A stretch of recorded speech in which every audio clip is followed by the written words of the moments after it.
Namaste, I am Krishna Ravi Shankar, a 17-year-old student from Chennai. I'd like to thank the editorial board of Infinity Foundation for publishing my article. It is indeed an honor to write for such an esteemed organization.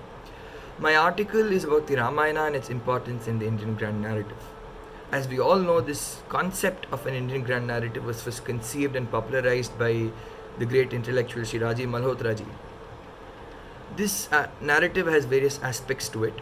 I've discussed a few of them in detail in the article in context to the Ramayana and specifically in context of the Bhumi Pujan which happened on August 5th in Ayodhya.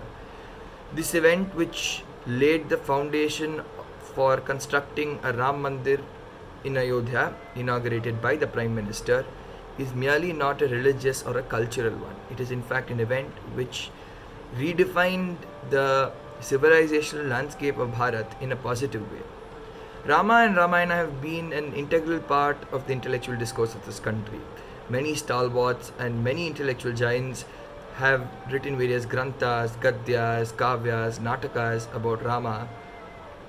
In fact, even Vedanta scholars like Adi Shankara Bhagavatpada of the Advaita Sampradaya or Vedanta Deshika of the Sri Vaishnava Sampradaya have recognized the importance of Lord Ram.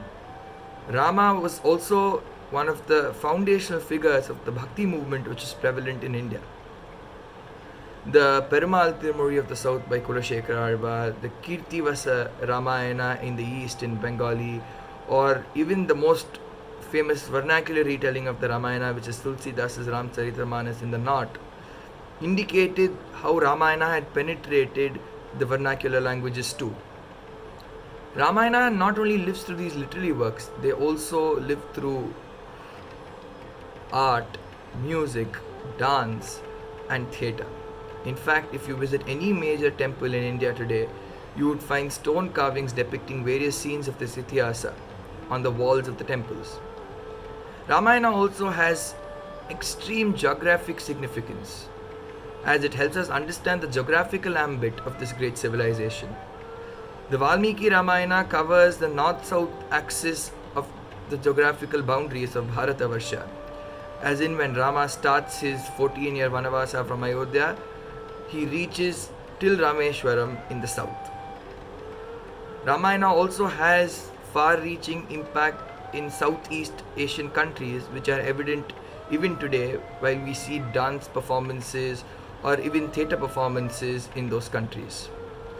Ramayana also helps us develop a sense of political conscience. In fact, the idea of Ram Raja of Gandhi was borrowed from the Valmiki Ramayana. Gandhi was also inspired by the various gunas of Rama, the two most prominent being Saushilyam, that is accepting everyone to be equal, and Kritagnyam, which is the quality of being grateful.